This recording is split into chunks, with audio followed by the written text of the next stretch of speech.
माननीय सज्जनों और देवियों, मंझनपुर कौशाम्बी में भक्तराज श्री संपतराम जी की स्मृति में उनके बच्चों द्वारा निकाली गई कबीर झांकी और सत्संग समारोह में आप सबका हार्दिक स्वागत है।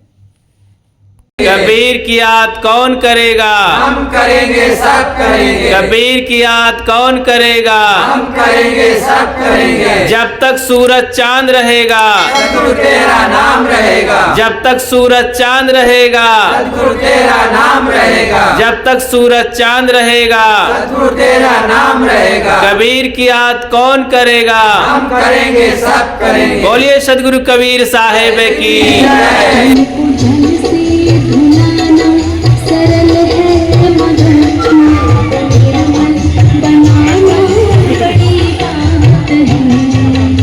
कबीर की जय जय गाएंगे, कबीर की जय जय गाएंगे। पारक की ध्वजा फहराएंगे, पारक की ध्वजा फहराएंगे। कबीर की जय जय गाएंगे, कबीर की जय जय गाएंगे। पारक की ध्वजा फहराएंगे, पारक की ध्वजा फहराएंगे। सम्मान की हमको चाह नहीं, सम्मान की हमको चाह नहीं। अपमान की कोई परवाह नहीं, अपमान की कोई परवाह नहीं। सम्मान की हमको चाह नहीं, सम्मान की हमको चाह नहीं। अपमान की कोई परवाह नहीं, अपमान की कोई परवाह नहीं। तन मन धन प्राण चढ़ाएंगे, तन मन धन प्राण चढ़ाएंगे। कबीर की जय जय गाएंगे, कबीर की जय जय गाएंगे। पारक की ध्वजा फहराएंगे, पारक की ध्वजा फहराएंगे।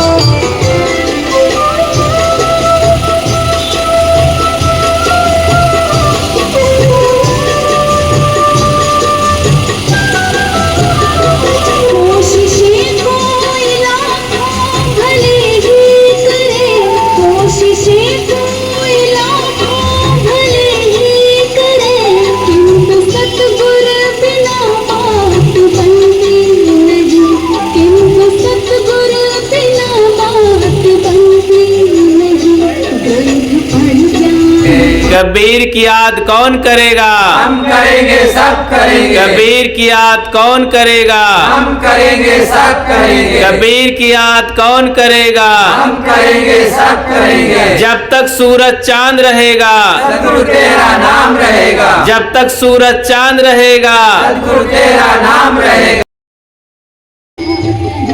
तन को जल से धुलाना सरल है मगर निर्मल बनाना बड़ी बात है।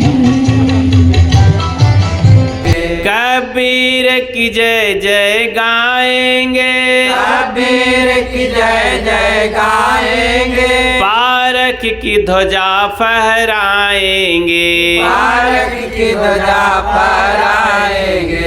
कबीर की जय जय गाएंगे, कबीर की जय जय गाएंगे। पारक की ध्वजा फहराएंगे, पारक की ध्वजा फहराएंगे। कबीर की याद कौन करेगा? हम करेंगे, सब करेंगे। कबीर की याद कौन करेगा? हम करेंगे, सब करेंगे। कबीर की याद कौन करेगा? हम करेंगे, सब करेंगे। जब तक सूरज चांद रहेगा, सद्गुरु तेरा नाम रहेगा।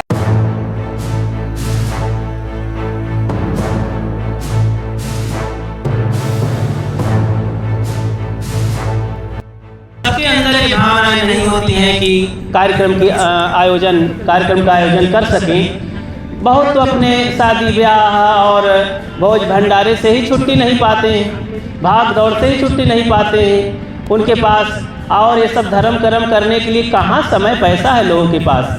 वो बीड़ी पान तम्बाकू शराब अंडा मांस मछली खा करके सब पैसा खत्म कर देंगे और तमाम कुरीतियों में खर्च कर देंगे, हो हल्ला में खर्च कर देंगे, आतिशबाजी में खर्च कर देंगे। दुनिया को बिगाड़ने के लिए वो उनके पास पैसा है, समय है, अंधाधुंध उसमें खर्च करेंगे। लेकिन धर्म के लिए, मानवता की शांति के लिए और हमारी भावी पीढ़ी अच्छी हो, उसके लिए न उनके पास धन है, न समय है और न बुद्धि है। उसके लिए कहते हैं महाराज समय कहाँ है। तो देखो ये भाग्यशालियों का काम है, बहुत बड़े परमार्थियों का काम है कि जो ऐसे काम करते हैं। ऐसे भक्त हैं, ऐसे सज्जन लोग हैं कि सत्संग में आते हैं और उसमें हर्ज खर्च करके सहयोग करते हैं। और संत गुरुजन इसके लिए तो हैं ही, वे अपना पूरा समय दे करके समाज के लिए अर्पित करके वो काम करते हैं, वाणी से, चरित्र से और सब प्रकार अपना समय देते हैं। इस तरह अहोभाग्य है हम सब लोगों का। तो आज देखो ये जो बानक बनता है, हमारे भक्तराज संपत राम जी और उनके सभी बच्चे सुपुत्र और उनकी बहू बेटियां इसके लिए तन मन धन से कार्यरत रहती हैं, उत्साहित रहती हैं, आश्रम जाती हैं, संतों को बुलाती हैं। शुरू से ही आप कई बार अनुभव किए होंगे, देखे होंगे कि कई आयोजन यहाँ पर छोटे बड़े हो चुके और आयोजनों में भी जाते भी रहे, सहयोग करते रहे। तो ऐसे सबको अपने अपने हैसियत के अनुसार समय, धन और मन लगाना चाहिए। इससे स्वयं सुधरो और दूसरों को भी सुधारो। यही लक्ष्य रखते हुए इस आयोजन की रूपरेखा दी गई है। आप सब पूरा समय देंगे। निश्चित है आपको थोड़ा सा थकान होगी बैठने में, क्योंकि आदत नहीं है, कोई वैसा मनोरंजन नहीं है कि बहुत ज़्यादा मन लगेगा, लेकिन मन को पकड़ के रखिएगा तो बहुत कुछ मिलेगा जीवन में। तो अभी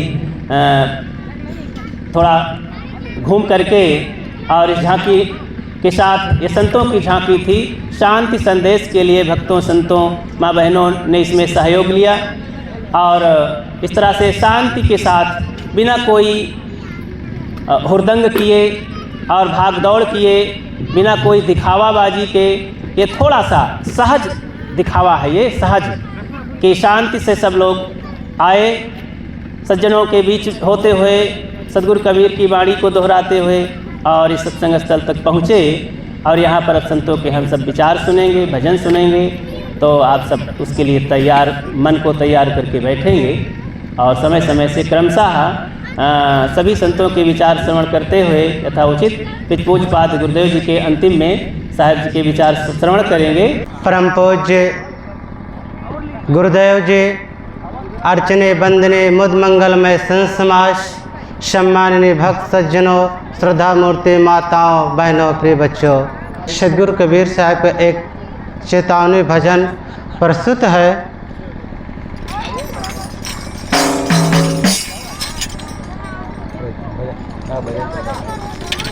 आज काल टारत रहत बीत जात दिन शाम, चूके अवसर मिलत नहीं करो भजन का काम।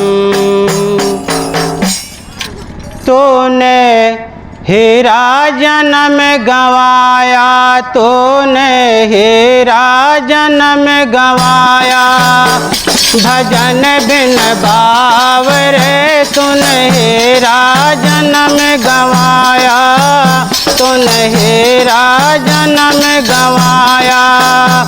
तो बंदे माया का लोभी ममता महल चुनाया, ममता महल चुनाया।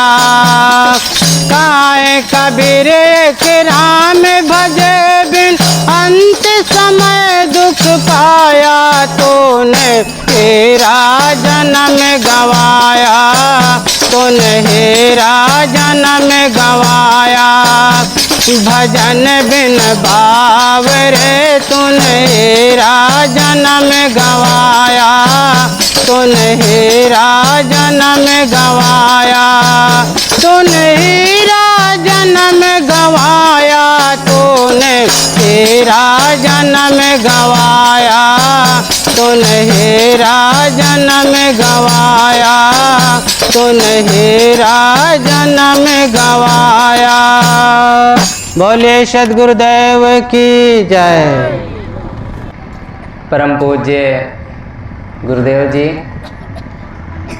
अर्चनी बंदनी मुद मंगलमय संत समाज, धर्म प्रेमी सज्जनों, माताओं बहनों, प्यारे बच्चों, आप लोगों के समक्ष कुछ बातें प्रस्तुत है। सतगुरु कबीर साहब की एक साखी है, अरब खरब लो दर्ब है, उदय अस्त लो राज, भक्त महात्म ना तुले, ये सब कौने काज। बहुत ही सरल साखी है। साहब इसमें आदेश देते हैं, अपनी सरल भाषा में अपनी बात कहते हैं। अरब खरब लो दर्ब है, अरब से खरब तक हमारे पास धन हो, उदय अस्त लो राज, अर्थात पूरे संसार का राज्य, पूरे संसार में हमारा राज्य हो। भक्ति महात्म ना तुले, ये सब कौने काज। भक्ति की तुलना में ये सब तुल नहीं सकते हैं। अब कहेंगे भक्ति क्या है? आपके अंदर जो भी सुकून का अनुभव होता है ना, वो भक्ति से ही है। आप खुशी का अनुभव कर रहे हैं, प्रसन्नता का अनुभव कर रहे हैं, मुस्कुराहट आपके चेहरे पर है, तो कहीं ना कहीं वो भक्ति का ही प्रभाव है। भक्ति का मतलब होता है सरलता, विनम्रता, अहंकार रहित होना। अगर आप में विनम्रता, सरलता है तो भक्ति का ही प्रभाव है। अब वो किस आधार पर है, अलग बात है। कोई ऊपर हाथ झुला रहा है, कोई चारों धाम की तरफ हाथ झुला रहा है, कोई पश्चिम की तरफ बैठ करके ध्यान चिंतन इबादत करता है, कोई पूरब की तरफ करता है। ये सबकी अपनी अपनी भावना है, लेकिन अंततः लौट करके अपने घर में ही आना पड़ता है। मक्का गया, मदीना गया, करबला गया, जैसा गया वैसा घूम फिर करके आ गया। जैसा ही आदमी जाता है फिर वैसा ही लौट करके आ जाता है, खाली का खाली। शांति तो आपके घर में ही मिलती है। आप चैन की नींद अपने घर में सोते हैं, सुकून का अनुभव अपने घर में करते हैं, अपने बच्चों में करते हैं, अपने परिवार में करते हैं। चारों धाम आप घूम आए फिर भी अंदर से असंतुष्ट हैं, खाली खाली का अनुभव कर रहे हैं। हाँ, उल्टा उलझन बढ़ गई है, किसी का झोला चला गया है, किसी का पर्स कट गया है, धक्का ऊपर सहे हैं, ट्रेन के, गाड़ी के, लोगों के धक्के सहे हैं, और कहीं कहीं विवाद के कारण मन भी उलझ गया है। तो आप बाहर जा कर के क्या पाए? मान्यताएं ठीक है, अपने अपने ढंग से लोग मान्यता रखते हैं, रखें, लेकिन यह भी ख्याल रखें कि आपको लौटना ही है पड़ेगा। बिना लौटे आपका काम नहीं बनेगा। आप कहीं रिश्तेदारी जाते हैं, 1 दिन, 2 दिन, 3 दिन, 4 दिन, 5 दिन, अंततः आपको अपने घर में ही लौटना पड़ता है। तो आपका घर क्या है? सतगुरु कबीर साहब ने कहा, करो रे मनवा दिन की तदबीर, उस दिन की याद करो, उस दिन की सुधि करो हंसा, सुधि करो अपनो देश, अपना देश याद करो। अपना देश क्या है? संत गुरुजन हमें अपने देश की, अपने घर के, अपने मंजिल की याद दिलाते हैं। है लक्ष्य पहुंचना उस मंजिल तक जिसके आगे राह नहीं। हमें उस मंजिल की खोज होनी चाहिए जिसके आगे रास्ता ही नहीं है, रास्ता की जरूरत ही नहीं पड़ती है। जब पेट भर जाता है तो रसगुल्ला रखा हो सामने, कोई मतलब नहीं रखता है। अच्छी से अच्छी 12 प्रकार का व्यंजन रख दो, कोई मतलब नहीं रखता है, क्योंकि पेट भरा हुआ है, संतुष्ट हैं आप। ऐसे ही जब आप पूर्ण संतुष्ट हो जाते हैं, अंदर से वास्तविकता का बोध हो जाता है, समझ आ जाती है, तो किसी की जरूरत ही नहीं पड़ती है। आप जब रोगी होते हैं तब डॉक्टर की जरूरत पड़ती है। आप जब कहीं पहुंचना चाहते हैं तब रास्ते की जरूरत पड़ती है, जब आप पहुंच गए हैं तब पहुंचने की क्या जरूरत है, तब चलने की जरूरत क्या पड़ती है। आपको इलाहाबाद जाना है, आप इलाहाबाद में हो करके भी इलाहाबाद खोज रहे हैं तो अभी इलाहाबाद पहुंचे ही नहीं हैं आप। ऐसे ही आपको ये पता हो गया कि भगवान क्या है, परमात्मा क्या है, तो आपको खोजने की क्या जरूरत है। अगर नहीं पता है तब खोजिए, क्योंकि खोज तब तक चालू रहनी चाहिए जब तक हमें पता नहीं होता है। इसलिए आओ इसका पता लगाएं, विज्ञान भी हमें बताता है, आओ इसका पता लगाएं। तो क्या पता लगाते हैं लोग, सगाई लगाने के पता लगाते हैं। कई लोग क्या करते हैं, साहब बिटिया की सगाई बताओ। अरे भाई संतों से जो चाहिए वो पूछो, ये सगाई होगा ये आप खुद खोजो, क्योंकि पैदा आप लोग करते हैं, वो आपका विषय है, हमारा विषय नहीं है, संतों का विषय नहीं है। लेकिन फिर भी हाँ हूँ कर लिया जाता है, क्योंकि डायरेक्ट कहा दो तो गुस्सा लग जाएगा, बुरा लग जाएगा। तो ये संतों का विषय है ज्ञान। ज्ञान की चर्चा वहाँ करेंगे तो मन संतुष्ट होगा, खुश होगा। आप कभी अनुभव किए होंगे, पत्नी से उलझ करके, बच्चों से उलझ करके, परिवार से उलझ करके जब आश्रम जाते हैं तो आपको शांति का अनुभव होता है। कई लोग आके आश्रम बताते हैं, साहब बड़ा सुकून मिला, बहुत अच्छा लगा, यहाँ का वातावरण बड़ा अच्छा है, संतों का विचार बड़ा अच्छा लगा, संतों की रहनी बड़ी अच्छी लगी, उनका स्वभाव बड़ा अच्छा लगा, उनका चेहरा कपड़ा देख करके बड़ा मन को संतोष मिला। क्यों संतोष मिला? कोई आपके रिश्तेदार हैं, कोई आपके नहीं लगते हैं, फिर भी उनसे संतोष मिलता है। क्यों संतोष मिलता है? क्योंकि उनसे विनम्रता की सीख मिलती है, सरलता की सीख मिलती है। हमारे मन का जो अहंकार होता है वो गेट से अंदर जाता ही नहीं है। जब हम संतों के पास जाते हैं तो विनम्र होकर के, जो अकड़ करके जाता है, जूता पहन करके जाता है, जूता पहने पहने बंद नहीं करता है, वो संतुष्ट होकर नहीं आता है, क्योंकि उसे दूसरा कुछ दिखाई देता है। एक व्यक्ति कह रहे थे, कहा महाराज ये संतों को इतना बड़ा भवन बनाने की क्या जरूरत है, क्योंकि उनके मन में वही चल रहा है, विनम्रता, सरलता, कोमलता। संतों से क्या मिलता है, संत क्यों होते हैं, संतों से क्यों मिलना चाहिए, ये उन्हें ख्याल नहीं है। संत इतना बढ़े जा रहे हैं, पड़ोसी इतना बढ़ा जा रहा है, इतना बड़ा घर क्यों बनाए ले रहा है, इतनी गाड़ी की कैसे आ गई, कहाँ से आ रही, पैसा कहाँ से आता है। जब इसी में हमारा दिमाग चलेगा तो कब संतुष्ट होंगे। अगर आपको संतुष्ट होना है तो ये माइंड को थोड़ा सा फ्री करें, अपने ओर निहार चलो, दुनिया झगड़े से क्या मतलब। अपने को जब देखेंगे तब पता चलेगा आप कौन हैं। आप मनुष्य हैं। आप अपने को देखते भी हैं तो केवल जाति तक आपको सीमित रहते हैं। कोई कहता है हम ब्राह्मण हैं, कोई कहता है हम शूद्र हैं, कोई कहते हैं हम कुछ हैं, कोई कुछ है, कोई पद से अपने को जोड़ लेता है, हम डॉक्टर हैं, मास्टर हैं, कलेक्टर हैं, इंजीनियर हैं, सिपाही हैं। अरे ये सिपाही उपाही बाद में बने हो, पैदा होने के पहले आप क्या थे उस चीज़ को ख्याल करो। जो संत लोग याद दिलाते हैं, करो रे मनवा वा दिन की तदबीर, जब यमराज आन पड़ेंगे नेक धरे नहीं धीर, मुंगरिन मार के प्राण निकासे नैनन भरिए नीर, करो रे मनवा वा दिन की तदबीर। उस दिन की याद करो। बहुत बच्चों को ख्याल कर लिए, बहुत चूम लिए, बहुत उनको चाटा लगा लिए, बहुत गुस्सा कर लिए। अब सब खत्म करके अपने को सरल बनाना है। बहुत धन का अहंकार कर लिए, बहुत पद का अहंकार कर लिए, बहुत पड़ोसियों से लड़ लिए, उलझ लिए, पाए कुछ नहीं, केवल बुढ़ापा, केवल बाल उजले होते जा रहे हैं, बुढ़ापा आता जा रहा है, सब कुछ बदलता जा रहा है, पूरा वातावरण बदल गया, पर हमारा मन नहीं बदल रहा है, हमारा स्वभाव नहीं बदल रहा है। और आप समझ लीजिए, कौवा कहीं भी रहे वो केवल पत्थर के अलावा कुछ पाता नहीं है। अगर उसे शांति चाहिए, सुकून चाहिए तो कोयल बनना ही पड़ेगा। कोयल बनना, कागा का को धनहरे कोयल का को दे, मीठी वाणी बोल के जग अपनो कर ले। बोलना कासो बोलिए रे भाई, बोलत ही सब तत्व नसाई, बोलत बोलत बाढ़ विकारा मिले, बोलत बोलत बाढ़ विकारा। बोलिए जो पढ़े विचारा, जो विचार करता है वो वास्तविकता को समझ पाता है। कब कैसे क्या कितना, अगर इस पर हम विचार करते हैं, कब बोलना चाहिए, कब समय का सूचक है, अगर इस पर हम विचार करते हैं तो निश्चित है आपको संतोष मिलेगा, शांति मिलेगी।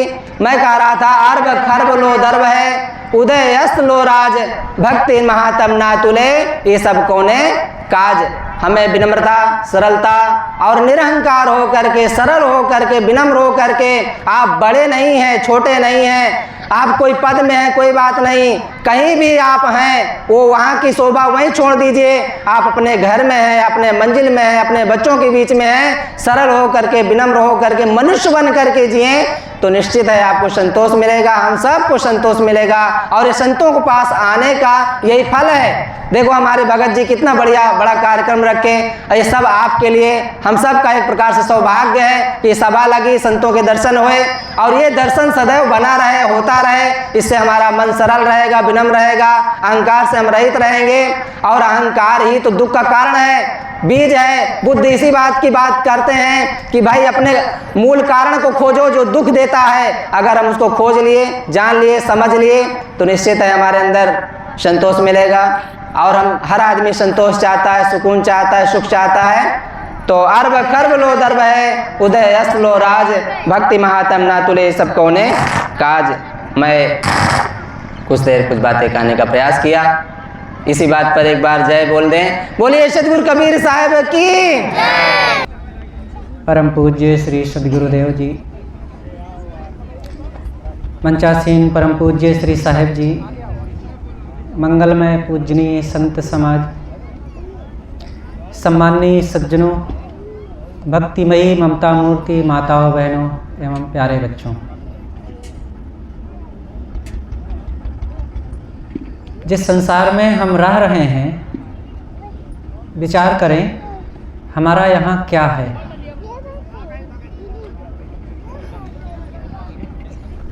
विचार करने से पता चलता है कि कुछ भी नहीं है अपना। यह हमारा घर, हमारी चीज़ें, हमारे लोग, हमारी ज़मीन, हमारा रुपया पैसा और हमारा शरीर, इसमें अपना क्या है। और इन्हीं चीज़ों के लिए मन हमारा रात दिन सोचता रहता है, इसी के हानि लाभ में और इसी के वियोग में निरंतर दुखी होते रहते हैं। जो मेरा है उसका ख्याल नहीं होता। सबको सावधान होने की ज़रूरत है। ऐसे ही सभा में एक बार सदगुरु कबीर साहब पहुंच गए और इन्हीं विचारों को उपस्थित करते हुए कहते हैं, जात सबन कह देखिया, कहाँ ही कबीर पुकार, चतवा होए तो चैतले, नहीं तो दिवस पर तुम्हें धार। सबको उसी राह पर अकेले खाली हाथ जाते हुए देख करके विवेकवान पुकार करके कहते हैं, भाई सावधान होना हो तो हो जाओ, जो कुछ असली कमाई करना हो तो कमा लो, यहाँ कुछ मिलेगा नहीं। जिन चीज़ों के लिए तुम रात दिन हाय हाय कर रहे हो और इसी के हानि लाभ में रोध हो रहे हो, फूल पचक रहे हो, देखते देखते ये कुछ काम नहीं आ रहे हैं, सब इधर उधर हो जाते हैं, सब छूट जाते हैं, सब विमुख हो जाते हैं। इसलिए सावधान होएं। लब्ध्वा पिचा बहु लाभान चिरम भुक्त्वा सुखान्यपि, रिक्त हस्तश्च नग्नश्च यात् श्याम मुस्तो यथा। बहुत लाभ प्राप्त किया। क्या लाभ है हमारा? बहु लाभान चिरम भुक्त्वा सुखान्यपि, बहुत लाभ कमाए। बहुत ही मार्मिक वचन है। लब्ध्वा पिचा बहु लाभान, बहुत लाभ प्राप्त किए। चिरम भुक्त्वा सुखान्यपि, चिरकाल तक संसार के भोगों का सुख भोगे। लेकिन अंतिम में क्या हुआ? रिक्त हस्तश्च, खाली हाथ, नग्नश्च, नंगे बदन, यात् श्याम मुस्तो यथा, यहाँ से वैसे ही चले जाते हैं जैसे लूट लिया गया हो किसी को। कोई पथिक हो, जंगल के रास्ते में हो और उसे डाकू मिल गए हों और उसके सारी चीज़ें छीन करके, कपड़े उतार करके, नंगा करके खदेड़ दिया गया हो। ऐसे ही हम सबकी भी तो दशा है। बहुत बड़ा घर बनवाए, बहुत धन कमाए, बहुत बेटा बेटी पैदा किए, बहुत बैंक बैलेंस बढ़ा लिए और बड़ी जवानी सुंदरता भी पाए, और अंतिम में क्या हुआ? रिक्त हस्तश्च, खाली हाथ, नग्नश्च, नंगे बदन, यहाँ से चले गए। देखें हमारा क्या है, कुछ भी नहीं रह जाएगा अपना। जिसे आज हम अपना मान रहे हैं वह कुछ भी अपना नहीं है। जागें, सत्संग में जा कर के, गुरुजनों के पास बैठ कर के अपने आप पर विचार करें। हमारा यहाँ कुछ भी नहीं है।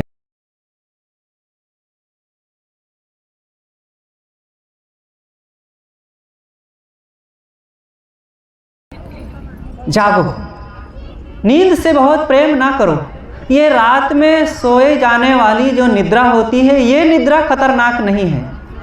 मोह की नींद बहुत खतरनाक है और मोह हमको बेभान बना देता है, सच्चाई से दूर कर देता है, सत्य से बिल्कुल अलग, और जो नहीं सोचना चाहिए, नहीं करना चाहिए, जैसा नहीं जीना चाहिए, वही फिर सामने आता है। इसलिए जगना चाहिए, होश में आने की ज़रूरत है। जो चले गए हैं उनके लिए मत सोचो, अरे बेचारे चले गए, चलो उनके लिए श्रद्धांजलि मना लेते हैं, चलो उनके लिए कुछ शुभकामना कर देते हैं। उनके लिए क्या शुभकामना करेंगे? अब आपके शुभकामना से उनको क्या मिल जाएगा? लेकिन ये जो सभा हो रही है, जो ऐसी कोई घटना घट रही है, वो हम लोगों के सजग होने की सभा है। हम लोग अपने लिए सोचें। किसी के मर जाने के बाद ये नहीं सोचना है कि वो बेचारा चला गया, बल्कि हमारे लिए एक सबक है, हम भी चले जाएंगे। किसी के मृत्यु पर अपने बच्चों को हाथ पकड़ करके कमरे में बंद मत कर दो कि बच्चा देखेगा तो डर जाएगा, घबरा जाएगा, बल्कि उस बच्चे को हाथ पकड़ करके उस मृत लाश के पास ले जाओ, उस चिता के पास ले जाओ, जलती हुई उस अधजली लाश को दिखाओ कि बेटा यही है जिंदगी का अंतिम सच। यह भी कभी उछलता, चमकता, दमकता, भागता, दौड़ता, कमाता और मेरा मेरा करता हुआ कभी संसार में बड़ा जागो मेहनत कर रहा था, मत सो, लेकिन मत आज करो नींद से प्यार, आग की आंच से भी कोई तकलीफ नहीं है, ऐसा यह और संसार। अपनों से दूर होकर के भी कोई तकलीफ नहीं है। जिस चीज को कमाया था सबको लुटते देख करके भी कोई तकलीफ नहीं है, और जिस शरीर के लिए बड़ा मैं मेरा मन में उठ रहा था, उस शरीर के जलते हुए भी इसको कुछ कष्ट नहीं है। क्या बात है, क्यों कष्ट नहीं हो रहा है? क्योंकि अब वह आए नहीं। जो वह था वो तो कहीं और चला गया। वो कौन था? आत्मा, जो अमर है, अविनाशी है। तो सोचें हम लोग, हम किसके लिए रात दिन दौड़ रहे हैं? उस आत्मा के लिए दौड़ रहे हैं कि ये नाशवान संसार की चीजें और शरीर के लिए? इस भेद को सबको समझने की जरूरत है। आप शरीर से अलग अविनाशी आत्मा हैं। बस थोड़े दिन के लिए इस शरीर के धर्मशाले में आ गए हैं, इस पड़ाव में आ गए हैं। इस शरीर के पहले कहीं थे और 4 दिन बाद, 4 दिन कहें कि 2 दिन कहें कि 1 ही दिन कहें अथवा 1 ही 2 मिनट कहें, कुछ कह नहीं सकते। जितना बीत गया जीवन का समय वो तो पता है, लेकिन कितना बाकी है कोई जानता है? अचानक कुछ का कुछ हो जाता है। तो इस शरीर के छूटने के बाद यहाँ से कहाँ जाएंगे? कुछ पता है? वहीं जाएंगे जैसे कमाए हैं आज, जैसे हमारी कर्म वासनाएं होंगी वैसे शरीर मिले। आज के महलों में रहने वाले और अनेक कीमती रेशमी कपड़े पहन करके चमकने दमकने भाग दौड़ करने वाले, बड़ी गद्दी पर बैठ करके मैं मेरा करने वाले, और चाहे ईरान की बात हो, चाहे इजराइल की बात हो, मिसाइल, बम, टैंक, तोप चलाने वाले और मेरा मेरा करके गुर्राने वाले, वो भी एक दिन ऐसे मर के मिट्टी के किस छोर पर, किस धूल में मिल जाएंगे पता नहीं चलेगा। एक चींटी कहीं मर करके कहाँ खो गई पता नहीं चलता है। ऐसे हम लोगों का भी तो जीवन है। क्या इस धूल मिट्टी के लिए बहुत आपाधापी किया जाए? देखो यहाँ पर भक्तराज श्री संपत राम जी की स्टैचू लगा दी गई है। उनको क्या मिलेगा? जिनकी स्टैचू है वे थोड़े हैं, ये तो पत्थर है, एक आकार बना दिया गया, फोटो छापे हैं तो स्याही कुछ वहाँ पर पोत दी गई है, एक पहचान के लिए। रहने वाले लोग देखें कि अच्छा अच्छा ऐसे वे थे, लेकिन वे तो कुछ और थे। और जो थे अपना सब लेकर के चले गए। हम जो दिखते हैं वो हम नहीं हैं, जो हम सोचते हैं, जो हम जीते हैं, जो हम करते हैं वो हम हैं। इसलिए अपने सोचने, करने और जीने के तरीके को ठीक करना चाहिए। आश्चर्य लगता है कि जो चले गए उनके लिए हम श्रद्धांजलि मनाते हैं, खेद प्रकट करते हैं, शोक प्रकट करते हैं, अपने लिए करते ही नहीं। अपने लिए शोक प्रकट करना चाहिए, अपनी श्रद्धांजलि खुद हमें मनाना चाहिए। सोचो, कल्पना करो कि मैं मर गया और लोग आ गए, तो मैं देख रहा हूँ कि अब लोग क्या क्या भाव प्रकट कर रहे हैं। कोई कहता है अरे चले गए, बड़े दुख की बात है, कल तो चल रहे थे, कल तो बात कर रहे थे, कल तो बैठे थे, चले गए। अब विचार करके आप गहराई से देखिए वो किस भावना से कह रहे हैं। औपचारिकता कर रहे हैं कि सचमुच में कुछ कर रहे हैं? जब श्रद्धांजलि मनाएंगे लोग तो सोचिए क्या क्या भाव से आपके लिए कहेंगे। आप खुद अपनी श्रद्धांजलि मनाइए और फिर अपने लिए विचार कीजिए कि मुझे क्या ज़रूरत है उस समय। इसलिए सज्जनों, बहुत सावधानी से ज़िंदगी को जीने की ज़रूरत है। ये जो आज अवसर है ये फिर से नहीं मिलेगा। आजकल में खटाखट ये दिन बीते जा रहे हैं और जब बीत जाएगा तो कुछ कर धर नहीं मिलेगा। और इस समय की कीमत को समझना चाहिए। ये ना सोचिए कि ये समय बीत रहा है, क्या हर्जा है, खा पी रहे हैं, रह रहे हैं घरों में। अरे सदैव इन घरों में, पक्की जगहों में और पलंग में और अच्छे अच्छे कपड़े पहन करके, पंखा, कूलर, एसी चला करके और बढ़िया एयर कंडीशन गाड़ी में बैठ करके और इन तोतली भाषा में किलकारी मारते हुए बच्चों के बीच सुंदर पत्नी की मीठी मीठी आवाज़ सुनते हुए ये सदैव बैठे रहेंगे? अरे बैठे रहेंगे तो भी 4 दिन में इन्हीं में कांटे गड़ेंगे, सूल की पीड़ा उठेगी। उन बच्चों की बात सुन करके अंदर तक हिल जाएंगे। उस पत्नी का मुंह फुलाना सुनेंगे तो अंदर से पसीना निकल आएगा और वो पति की बात को देख करके अंदर से आप एकदम चौंधिया जाएंगी। ये मत सोच लो ये सदा सब ऐसे रहेगा। और यही शरीर में जब पीड़ा होगी, पेट में, सिर में, कमर में, तब क्या होगा? आज जब तक स्वस्थ हैं, जब तक मृत्यु दूर है और जब तक अनुकूलताएं हैं, इनका उपयोग करें। हम लोग जब प्रतिकूलता आती है तो प्रतिकूलता में कराहते हैं और अपने भाग्य को, परमात्मा को, दूसरों को, घर वालों को दोष देते हैं। इनके कारण मेरी बीमारी आ गई, इनके कारण मुझे दुख हो गया, इनके कारण मुझे ऐसा कष्ट हो गया। और जब अनुकूलता आती है तो इतराते हैं, अकड़बाजी करते हैं, दूसरों से लड़ते झगड़ते हैं। ना अनुकूलता में भजन करना, ना प्रतिकूलता में भजन करना। गजब है। जब उल्टी सोच होती है ना तो सब समय उल्टा आदमी करता है, और जबकि अनुकूलता आवे तो जल्दी जल्दी अपना काम करो कि अरे बड़ा अच्छा मौका मिला हुआ है, जल्दी से ध्यान करें, साधना करें, सेवा करें, भक्ति करें, भजन करें, आत्मचिंतन करें, मनोनिग्रह करें।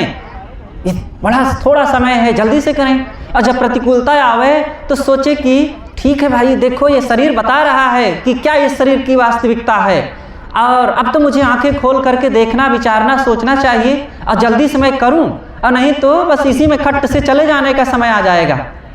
और दोनों में हम काम कर सकते हैं। लेकिन आश्चर्य है, सबसे बड़ा आश्चर्य यही है कि अहन्यहनि भूतानि गच्छन्ति हिमालयम शेषाः स्थावर मिच्छन्ति किम आश्चर्यमतः परम। ये महाभारत की बात है। पांचों पांडव जब वनवास काल में थे तो प्यासे हुए, तो युधिष्ठिर जी ने क्रमशः सहदेव, नकुल, अर्जुन, भीम को भेजा पानी के लिए, लेकिन कोई न लौट करके आए, खुद गए।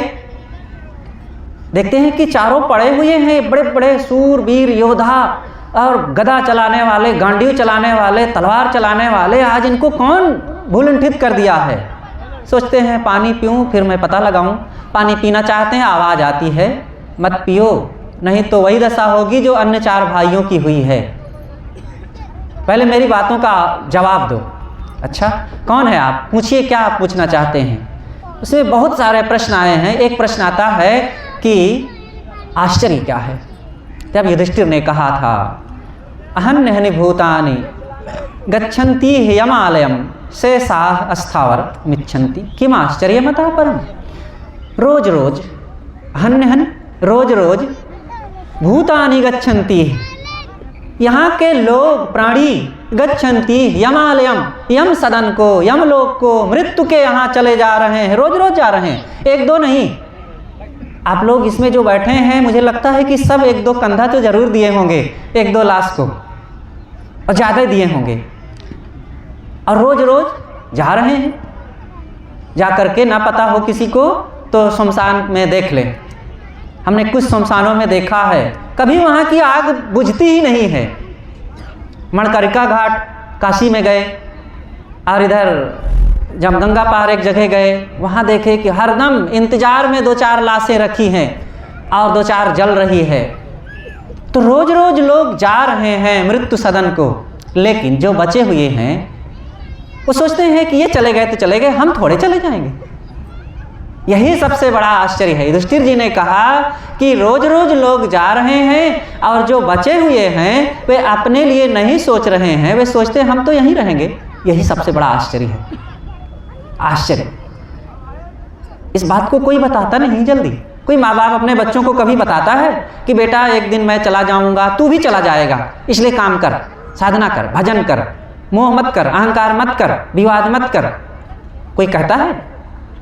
सत्संग में ये बातें बताई जाती हैं। और मैं तो कहता हूँ सत्संग में भी कितने ऐसे लोग हैं नहीं बताते हैं। और राजा रानी की कहानी में, भगवान भवानी की कथा में, देवी देवता गंगा यमुना की बड़ाई में लगे रहते हैं, और राधा रानी नचाने में लगे रहते हैं कितने लोग।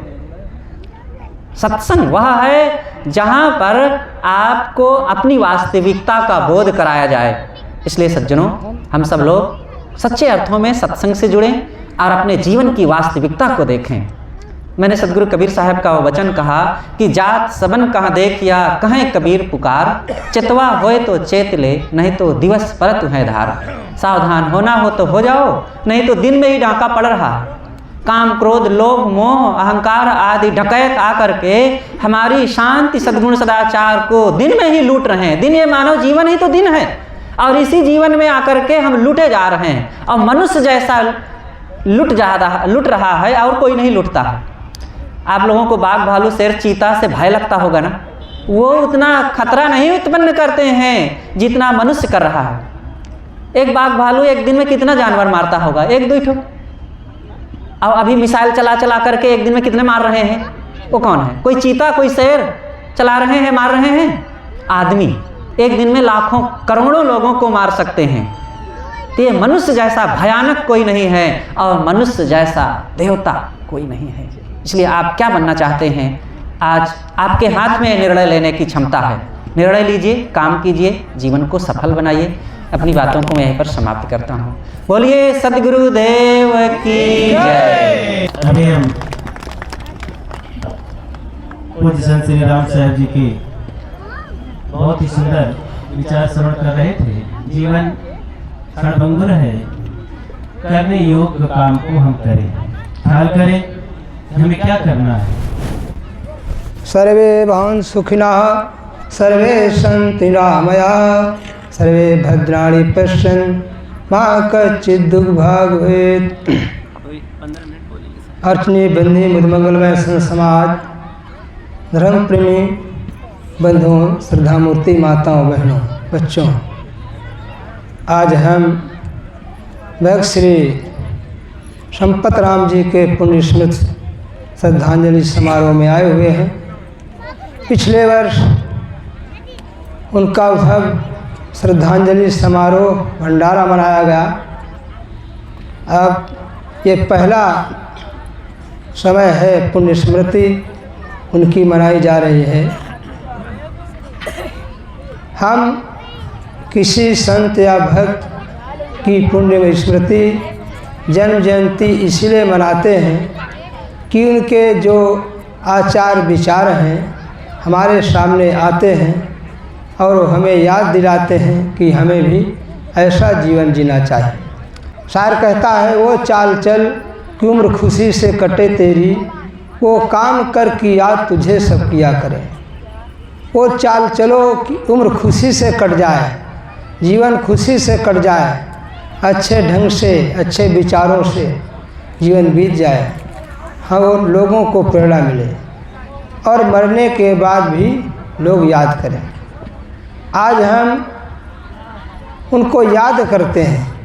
वो समय याद आता है जब संपत राम जी की युवावस्था थी और बच्चे छोटे छोटे थे और हमारे संत श्री ज्ञान साहब जी और साहब संत श्री निर्धन साहब जी, ये हमारे महापुरुष निहोरे साहब जी उस समय रहते थे। जब साथ में आते थे वो दिन याद आता है, कितनी सेवा भक्ति करते थे वो।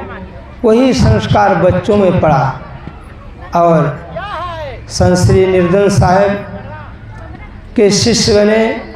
उनके माध्यम से इस क्षेत्र में बहुत कुछ सुधार हुआ और संपत राम जी उनके भक्त बने और वो बहुत लोगों को प्रेरणा दे दे करके मंत्र दीक्षा दिलाए। समाज का बहुत सुधार हुआ। कितना लोगों का खान पान बिगड़ा हुआ था, लेकिन हमारे भक्त संपत राम जी संतों को बुला बुला कर लोगों को भक्त बनवा करके ले जाते थे उनके घर भी। और आज बच्चे अच्छे मार्ग पर चल रहे हैं। अन्यथा जिनके घर में संस्कार नहीं है, भक्ति नहीं है, देखिए उनके बच्चे होटल बोतल में मस्त हैं और माता पिता परेशान हैं। अगर बच्चे अच्छे कर्म करते हैं तो माता पिता को खुशी होती है, उनकी उम्र बढ़ जाती है। और जो गलत करते हैं माता पिता को दुख होते हैं, चिंता होती है और उनकी उम्र घटती है, उनका शरीर जीर्ण शून्य होता है।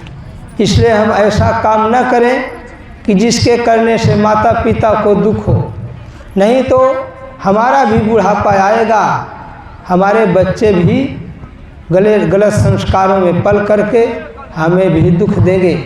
कबीर कमाई अपनी निष्फल कभी न जाए, बोया पेड़ बबूल का आम कहाँ से खाए। जो बोगे वही काटोगे, पुण्य का बीज बोगे तो सुख मिलेगा, पाप का बीज बोगे तो दुख मिलेगा। आज हम पाप का बीज बो रहे हैं, अपने जीभ के स्वाद में मछली अंडा मांस शराब ये खाते पीते जा रहे हैं। क्या मांस ऐसे मिलता है? किसी के द्वारा हत्या करके मिलता है। कसाई क्यों काटता है? कसाई हमारे लिए काटता है क्योंकि हम खाते हैं। अगर हम ना खाएं तो कसाई क्यों काटे? आप लोग किसान हो, साग भाजी बोते हो पैसा के लिए, उससे बेचकर पैसा मिलता है। अगर न बिके तो क्यों मेहनत करो? तो कसाई का ही दोष नहीं है, हमारा दोष है क्योंकि हम खाते पीते हैं। जिह्वे के स्वाद में प्राणियों की हत्या करते हैं। अपने को कांटा पसंद नहीं है लेकिन दूसरे को छुरी भोंक रहे हैं। ये कहाँ का न्याय है? सदगुरु कबीर साहब कहते, जीव घात मत कीजिए, बहुर लेत वह कान, तीरथ गए न बाँची हो चाहे कोठीरा दे दान। तिल भर मछली खाए के कोड गऊ दे दान, काशी करवट ले मरे तबहु नरक निदान। इसलिए खान पान का सुधार करें। बहुत भक्तों के घर में बच्चे अंडा खाते हैं, कहते हैं अंडा में दोष नहीं होता है, अंडा फार्मी होता है। किस पेड़ से तोड़े हो, किस खेत से खोदे हो, आलू शकरकंद की तरह कि तब हमारे शाकाहारी होता है। मुर्गी से के गर्भ से आया हुआ अंडा वो शाकाहारी नहीं हो सकता, ये भ्रम छोड़ दो। कितने माता पिता तो खाते पीते नहीं हैं, लेकिन बच्चों को खिलाते हैं, कहते हैं इससे सेहत बनती है। सेहत बनती है, सेहत क्या? उसको कभी जीवन में दुख नहीं मिलेगा या उसको बुखार नहीं आएगा। आता है चाहे अंडा खाने वाले को, मांस खाने वाले सबको। इसलिए ये सब छोड़ो, शाकाहारी जीवन जियो, बच्चों में अच्छे संस्कार डालो। सबसे बड़ी पूंजी है बच्चों को अच्छे संस्कार देना। अच्छे संस्कार बच्चों में रहेंगे तो हमारी संपत्ति को, हमारे आदर्श को सुरक्षित रखेंगे। अन्यथा हम जी जो है हमें भी दुख देंगे, अपना तो दुखी हुए होंगे। इसलिए नशाखोरी से और मांसाहार से मनुष्य का जीवन बिगड़ता है। अन्न क्या खाने से होंगे खराब, अंडा मछली मांस शराब, क्या खाने से होगी भलाई, साग सब्जी दूध मलाई। तो हमारे संपत राम जी ने बच्चों में अच्छे संस्कार दिए। आज तीसरी चौथी पीढ़ी उनके नाती पनाती तक सब शाकाहारी हैं, ये बहुत कम देखने को मिलता है। इसलिए हम प्रेरणा लें संपत राम जी से। उन्होंने ये संपत्ति तो दिया ही, धन दौलत घर आदि परिवार, लेकिन सबसे अच्छी संपत्ति भक्ति की दिया। और भक्ति की संपत्ति दे करके हमें दृढ़ा करके गए, जो आज हम उनके मार्ग पर चल रहे हैं। तो वो उस समय जब हम आते थे तो ऐसे ऐसे महापुरुष उनके घर में आते थे, सेवा करते थे। इसी में यहीं पर एक ठाकुर प्रसाद जी खड़े थे, उनके लड़के अशोक जी हैं, अशोक खरे, और गंगाराम के सरवानी हमारे सदस्य श्री ज्ञान साहब जी के भक्त थे। वो भी एक बार बीच में सत्संग करवाए थे। और यहाँ रामेश्वर प्रसाद जी बड़कू सोनी, उनके बच्चे शंभुनाथ उमेश प्रसाद इसी जगह, हम उनको पता देते आइए। अब वो बिजी रहते, कोई अभी आए थे और फिर काम हुआ होगा चले गए। हम बुलाते हैं यहाँ जिनसे परिचित है कि आइए संपत राम जी के नाम से, उनके बच्चे देखो इतना हर्जा खर्चा कर रहे हैं, तो कम से कम आकर के सुनो तो उनके विचारों को, समय निकाल के आए। तो यहाँ और भी भक्त रहे, लेकिन संपत राम की विशेषता रही, संपत राम जी की जो इतना दृढ़ता से भक्ति की। संपत राम जी की विशेषता रही, जो भक्ति में उनकी लगन रही। तो हम प्रेरणा ले, उनके बच्चों को बहुत बहुत धन्यवाद, साधुवाद।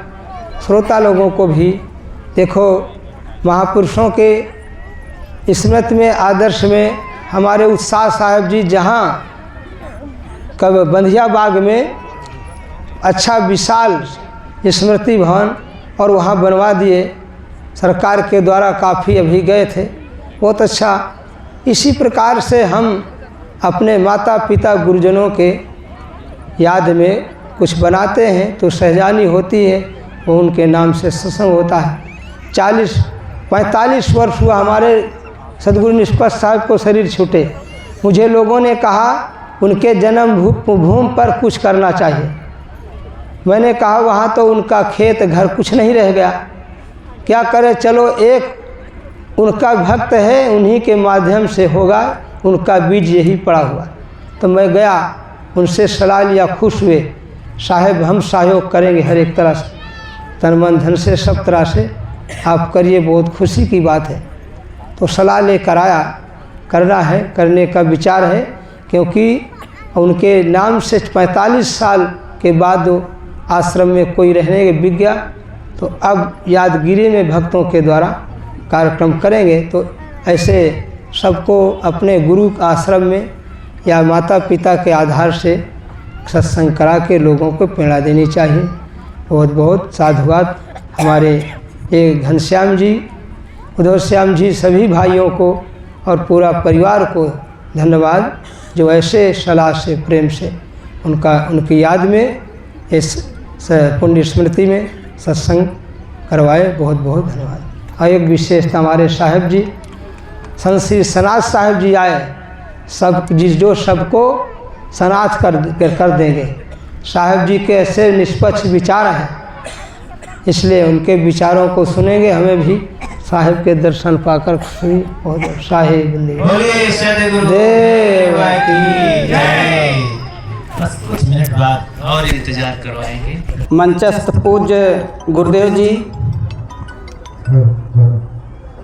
और आज इस पावन पर्व पर उपस्थित समस्त भक्त सज्जनों, माताओं एवं बहनों, ये कार्यक्रम ऐसे हमारे बीच से हुआ जिनको हम अपने ताउम्र याद करते रहेंगे। और इस तरह के आयोजन हमको करना चाहिए। पूज्य गुरुदेव जी के आशीर्वचनों से हम लोग मार्ग पर चलें, ये हमारी कामना है। 2 लाइन भजन के माध्यम से मैं रखना चाहता हूँ। कहना है कि कबीर जब हम पैदा हुए, जग हंसे हम रोए, ऐसी करनी कर चले कि हम हंसे जग रोए। कि हंसा एह पिंजड़ा नहीं तेरा, हंसा एह पिंजड़ा नहीं तेरा, एह पिंजड़ा नहीं तेरा रे हंसा, एह पिंजड़ा नहीं तेरा हंसा, एह पिंजड़ा नहीं तेरा। कंकड़ चुन चुन महल बनाया, लोग कहें घर मेरा, लोग कहें घर मेरा। कंकड़ चुन चुन महल बनाया, लोग कहें घर मेरा। ना घर तेरा ना घर मेरा, कि ना घर तेरा ना घर मेरा, ये चिड़िया रैन बसेरा। कि यह पिंजड़ा नहीं तेरा हंसा, यह पिंजड़ा नहीं तेरा। कि दादा बाबा भाई भतीजा कोई चले ना संग तेरा, दादा बाबा भाई भतीजा कोई चले ना संग तेरा। हाथी घोड़ा माल खजाना, कि हाथी घोड़ा माल खजाना, और पड़ा रहे धन डेरा। कि यह पिंजड़ा नहीं तेरा हंसा, यह पिंजड़ा नहीं तेरा, यह पिंजड़ा नहीं तेरा रे हंसा, यह पिंजड़ा नहीं तेरा, यह पिंजड़ा नहीं तेरा हंसा, यह पिंजड़ा नहीं तेरा। माता पिता स्वार्थ के साथी कहते मेरा मेरा, माता पिता स्वार्थ के साथी कहते मेरा मेरा। और कहें कबीर सुनो हो संतो, कहें कबीर सुनो हो संतो, एक दिन जंगल डेरा। कि यह पिंजड़ा नहीं तेरा हंसा, यह पिंजड़ा नहीं तेरा, एह पिंजरा नहीं तेरा रे हंसा, एह पिंजरा नहीं तेरा हंसा,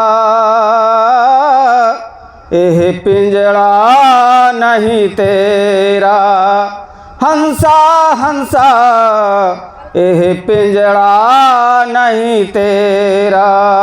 इन्हीं शब्दों के साथ मैं अपने वाणी को विराम देता हूँ। बोलिए सतगुरुदेव की जय। सुखी जीवन बनाने के लिए, ठीक है ना। परम पूज्य साहेब जी रीवा से पधारे, आराध्य साहेब हमारे पूज्य संत श्री शंकर साहेब जी, सभी पूजनीय संत समाज, भक्त सज्जनों तथा श्रद्धा मूर्ति देवियों और प्यारे बच्चों, देखो भक्तराज तो चले गए, अभी माता जी हैं इस घर की, देखो बैठे हैं।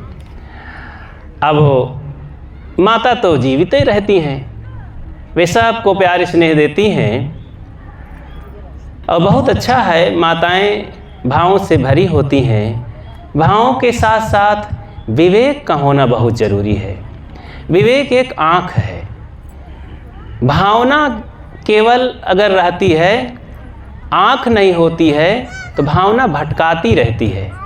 इसीलिए आज पुरुषों से ज़्यादा देवी देवता, भूत प्रेत, काली भैरव, काली दुर्गा और झाड़ फूंक, टोना टुटका, जंतर मंतर, गंगा गढ़ही, गोबर, माटी, तिलक, चंदन और भी तमाम, उसमें पूरा नाम बताने लगूंगा बहुत बड़ी लिस्ट हो जाएगी। तो कहाँ कहाँ ये बेचारी भटकती हैं। अभी तो बाकी है कि कौन अंगुरी से कहाँ चंदन लगावे चाहिए, दाएं बाएं, तर्जनी, मध्यमा, ये बहुत टिटिम्मा जानती हैं। कौन साड़ी कौन त्यौहार में पहने के चाहिए, कितनी कीमती हो के चाहिए, इस तरह ये भावनाएं में है, विवेक ना होने से। इसलिए विवेक जागृत करें।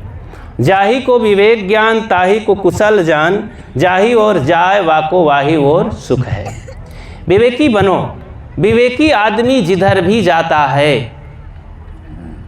किसी भी क्षेत्र में, भौतिक क्षेत्र में, नौकरी चाकरी, पढ़ाई लिखाई, विद्युत समाज, इंजीनियरिंग समाज में जा कर के, नेतागिरी क्षेत्र में जा कर के, उधर भी बहुत कुछ सफल होता है और बहुत कुछ समाज के दुखों से बचा रहता है, बहुत कुछ उसके जीवन में धार्मिकता रहती है। और फिर अध्यात्म जीवन में है तो क्या पूछना, वही तो तीसरा नेत्र है और वही तो महान कहलाता है। सदगुरु कबीर कहते हैं, बिना विवेक भटकत फिरे पकड़ शब्द की छाह। बिना विवेक के शब्दों की छाया, ईश्वर परमात्मा, भूत प्रेत, देवी देवता, ये सब छाया है। छाया कुछ होता है क्या? छाया को पकड़ के हमें दिखाओ जरा। केवल भटकना है। देखो अभी बदलों की छाया आ जाती है, कुछ नहीं पकड़ में आएगा, कुछ है ही नहीं उसमें। ऐसे ही छाया है शब्दों की, तो उसमें भटकना नहीं चाहिए। क्या करना चाहिए? विवेक करना चाहिए। विवेक से निष्कर्ष निकलता है।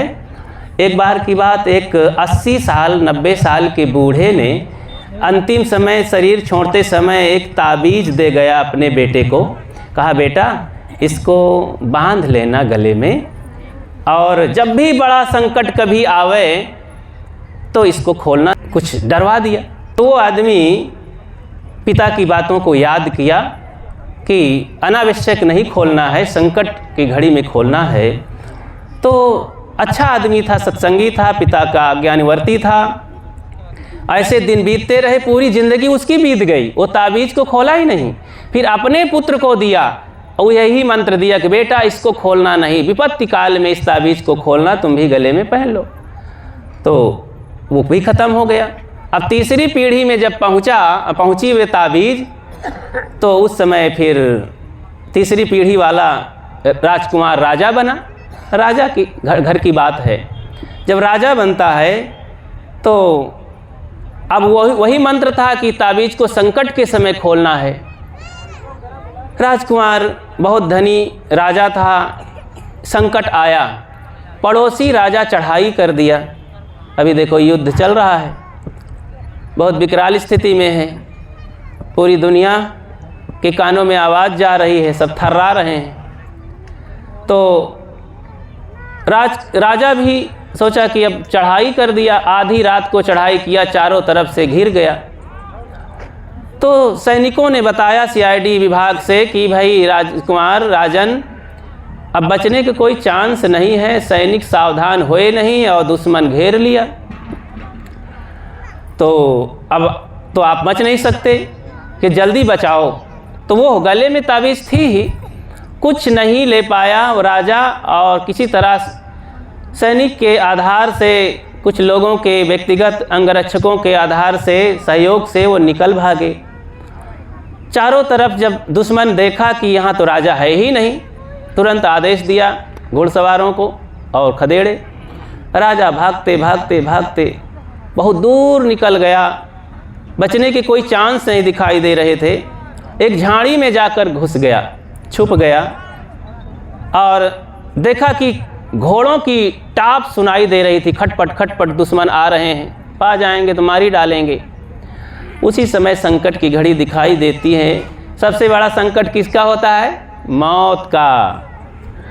तो मृत्यु की याद आते ही तमाम अपने इष्ट गुरुजनों को याद करते हुए कि जब मरी जाना है, क्या डरना वरना है।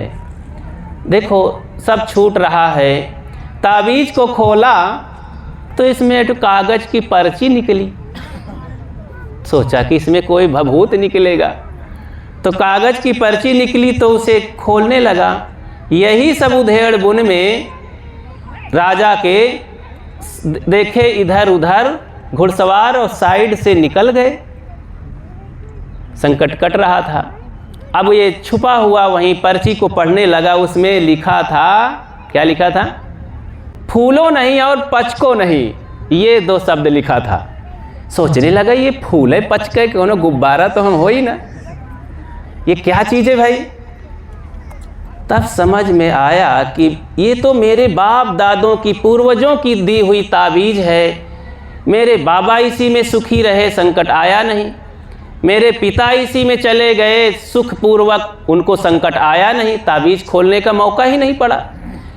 मैं भी इसी ज़िंदगी में ज़िंदगी की दौर में जी रहा था, आज मेरे ऊपर संकट आया। जैसे ही अर्थ लगाया कि ये 4 दिन का राजकाज है, अब मैं इसी में फूल पचक करके ताबीज़ को भूला था और भटक रहा था, भक्ति भजन नहीं कर रहा था, तो मिला था, चला गया दुश्मन के हाथ में, कोई बात नहीं। अब हाथ से जब चला गया तो वह पचकूँ नहीं, दुखी न हूँ, घबराऊँ नहीं, ऐसा सोचते ही वो उसे इतना बड़ा मंत्र मिला कि निर्भय हो करके, और सब पसीना उसीना सूख गया उसका, और पहुँच पाँच करके हम मुस्कुराते हुए चल पड़ा, लौट आया और आराम से ज़िंदगी जीने लगा और सन्यासी हो गया। अब क्या करूं, करने जाऊं, दुश्मन तो वहाँ है, उसको क्या करना है, वो ले जाए। तो कहानी ये कहती है कि ज़िंदगी में दुख और सुख तो आएगा। सबके जीवन में ये अनुभव है कि ये उतार और चढ़ाव की ज़िंदगी में, अनुकूल प्रतिकूल की ज़िंदगी में, दुख सुख की ज़िंदगी में अगर हम यही धंधा अपनाएंगे, फूलेंगे पचकेंगे तो ठीक नहीं है। पूरे हैं वे मर्द जो हर हाल में खुश हैं, मिला अगर माल तो उस माल में खुश हैं, कभी ओढ़े टाट तो कभी बाट में खुश हैं, हो गए बेहाल तो उस हाल में खुश हैं। पूरे हैं वे मर्द जो हर हाल में खुश हैं। हर हाल अपनी ज़िंदगी में खुश रहना सीखें। ये कीमिया मंत्र है सुखी रहने का। अगर हम दुख का ठीका लेके बैठे हैं तो हर जगह अब यहीं पर दुखी हो जाएंगे। अब ये सोच सोच करके कि क्या महाराज बता रहे हैं, बंद नहीं कर रहे हैं, खिलाते नहीं हैं, अब यही बात को धुन करके नाराज़ होकर चले जाएंगे। दुख मिला ना। अब इसी में अगर सकारात्मक ढंग से सोचेंगे कि वाह भाई, इतना बढ़िया मेहनत से इन बच्चों ने अपने पिता की स्मृति में ये ज्ञान यज्ञ कर रहे हैं, ज्ञान बांट रहे हैं। कुछ लोग हैं तो केवल भोजन ही भोजन बांटते हैं, लेकिन कुछ लोग भोजन के साथ ज्ञान बांटते हैं। अच्छा, तो भोजन करेंगे तो पेट भरेगा और ज्ञान आपको देंगे इन संतों के माध्यम से। ये संत बढ़िया बनाए बनाए भोजन, बड़ा बड़ा मिष्ठान और व्यंजन रखे रहते हैं। अब पारस करना चालू कर देते हैं तो अपन अपन पतरी बैठ के बढ़िया संभाले रहे तो बढ़िया भोजन मिलता है। अब पत्तल इधर उधर हवा में उड़त रहा था। ये मनोविकारों की हवाएं चलती हैं। अब बस ये मन चला जाता है आकाश पाताल में, घर गृहस्थी में, खेत बाड़ी में, तो सारी बातें संत दे करके भी कुछ नहीं दे पाते हैं, क्योंकि आप लेना नहीं जानते हैं। लेकिन नहीं, यहाँ ऐसी बात नहीं है, यहाँ बड़ी शांति से आप सब लोग बैठे हैं। आप सबको बहुत बहुत धन्यवाद है। तो सुखी जीवन की कला यही है, अपने घर गृहस्थी में ये बातें तो आएंगी। देखो बच्चे उत्तम मध्यम सब होंगे ही, बहुएँ आएंगी, सब बनी ठनी एकदम ठीक ठाक ज्ञान से शांति से भरी तो नहीं होंगी, सिखाना पड़ेगा। ये पढ़त पढ़त बच्चे आ जाते हैं, इनका बहुत ट्रेनिंग तो हो ही नहीं है। ज़िंदगी जीने की कला कौन सिखाया है? हाथ उठाने वाला कौन सिखाए हैं? तो जब ससुराल गई तो बस वही धंधा। तो अब ससुराल में फिर कहा कुही होती है, तो गृहस्थी चालू होती है, तो दुख तो मिलता है।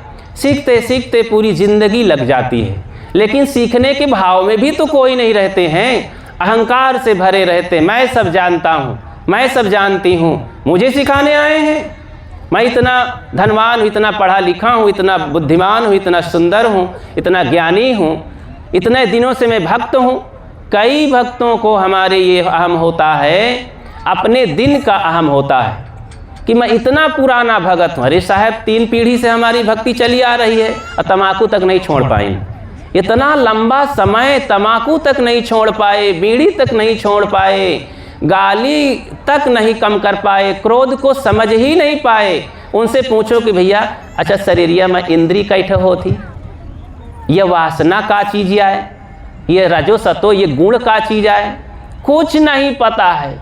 कोई प्रैक्टिस, कोई सत्संग में गए तो जितना बाबा बरिन उतना पड़वा चबाई जा। इस सब तो सब पूछो कि भैया का कहीं सत्संग मारी बहुत नीक लाग, कुछ बकत रहे, कुछ समझ में नहीं आवा, ठीक है कहत रहे हुई। तो भाई तो इस तरह से क्या मतलब हुआ? अरे सुनो और फिर गुनो, चुनो और फिर गुनो, सुन करके चुन लो उसमें कुछ बातें और फिर गुनो जा कर के घर में कि संत महात्मा कितनी मेहनत करके अपने त्याग तपस्या में और ये सब बातें हमें देते हैं। आप उन ग्रंथों को, उस बात को सोचते विचारते पढ़ते ज़िंदगी बीत गई, पता नहीं है। संतों ने जगह जगह से पूरी ज़िंदगी मेहनत करके, गुरुजनों की सेवा भक्ति करके और अच्छा कर्म धर्म करके, मन इंद्रियों को वश में करके, ग्रंथों को एक एक बात महापुरुषों की चुन चुन करके यहाँ खोज करके बढ़िया फटका पछोरा माल चावल दे रहे हैं। भूसी नहीं, फिर भी लेने में देखो कितना लोग आलस्य करते हैं। तो ये सब संतों, पारखी संतों का ये सदैव ध्यान रखो।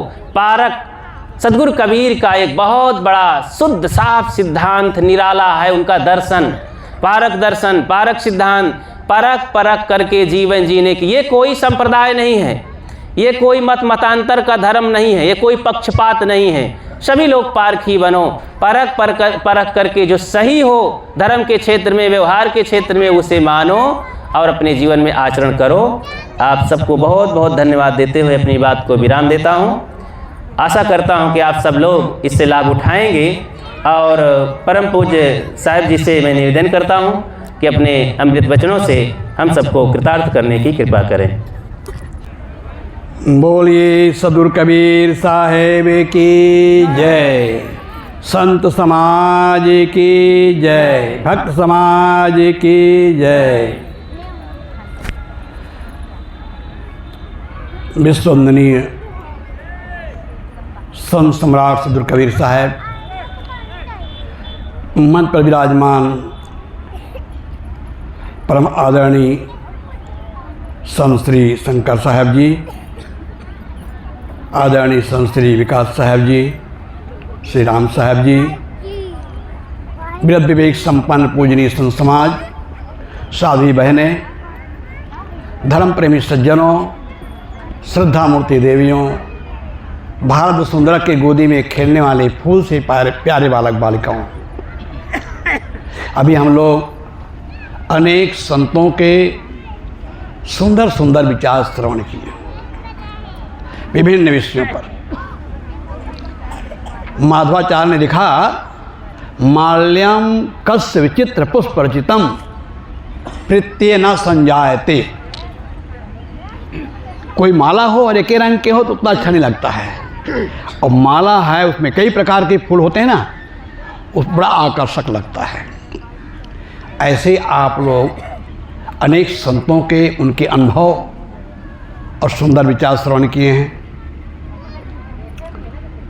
ये कार्यक्रम जैसा आप सबको विदित है, हमारे भक्त प्रवर संपत राम जी के उनके प्रथम पुण्यतिथि के उपलक्ष्य में उनके सुपुत्रों ने कार्यक्रम आयोजित किया है। भाइयों को बहुत बहुत साधुवाद। ऐसे बहुत कम लोग सोचते हैं, कुछ होता है तो अपना जो है कर्म कांड के रूप में करा लिए, श्राद्ध कर लिए, गया में श्राद्ध कर लिए, तो और कहीं माँ बामन से अपना कुछ करा लिए। लेकिन जो विवेकवान होते हैं, जिनको संतों का सत्संग मिला है, वो सोचते हैं, उनकी बुद्धि अलग होती है। गोस्वामी ने बड़ा सुंदर लिखा, धन्य पुण्य रत मत सोई पाकी। उनके मति, उनके बुद्धि धन्य हैं जिनके मति, जिनके बुद्धि अच्छे विचारों में, अच्छे कामों में, पुण्य कार्यों में लगते हैं, और उनका धन धन्य हो जाता है। सो धन धन्य प्रथम गति वाकी। वो धन धन्य है जिसकी पहली गति होती है। और धन्य घरे सो जब सत्संगा। जब से हमने जन्म लिया और आज तक जो हमने जिया है, उसमें से मूल्यवान घड़ी कौन सा है, जो सबसे बेशकीमती है? वो बेशकीमती घड़ी है जो हमारा सत्संग में लगता है। नहीं तो प्रपंच में सारा जीवन बीत जाता है। ये संसार ऐसा है, इस भूतल पर जो कोई जन्म लेकर आता है, साहब ने कहा, आए हैं तो जाएंगे। राजा रंक फकीर, एक सिंहासन चढ़ चले, एक बंधे जात जंजीर। इस मृत्युलोक में जो कोई जन्म लेकर आता है, सबको एक नहीं जाना होता है। मृत्यु अनिवार्य है, आवश्यक है। आए हैं तो जाएंगे। राजा हो, रंक हो, फकीर हो, चाहे कोई हो, सबको दुनिया जाना पड़ेगा। लेकिन जाने जाना अंतर होता है। एक सिंहासन चढ़कर जाता है, लोग कहेंगे आज तक तो हमने किसी सिंहासन चढ़ के जाते नहीं देखा। बांस काट के लाए और अर्थी बना दिए और उसमें लटा दिए और बांध छांद के कपड़ा लपेट कर ले गए। और कबीर साहब कह रहे हैं सिंहासन चढ़ कर गए, तो क्या कबीर साहब ऐसे कहें क्या? नहीं, कबीर साहब कहें उसमें रहस्य है। एक सिंहासन चढ़ चले, एक बंधे जंजीर और दूसरा जंजीर बंद कर जाता है। दो प्रकार संसार से लोग जाते हैं, एक सिंहासन में चढ़कर जाते हैं और एक जंजीर बंद कर जाते हैं। सिंहासन में चढ़कर कौन जाता है? उपनिषद में एक बड़ा सुंदर रूपक दिया है। जैसे कोई बहुत बड़ा आदमी है, घूमने निकला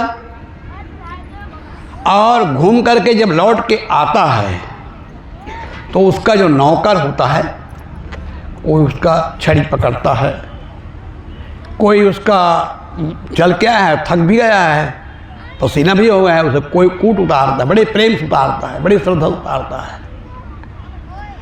और इस प्रकार जो है उसके कोट को, उसके कमीज को बड़े प्रेम से उतारता है, बड़े श्रद्धा से उतारता है।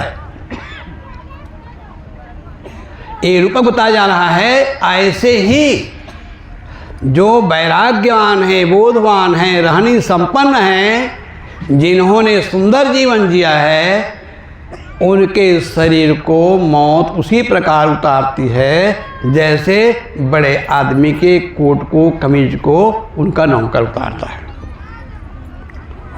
दूसरा उदाहरण है कि जंजीर बंद कर जाता है।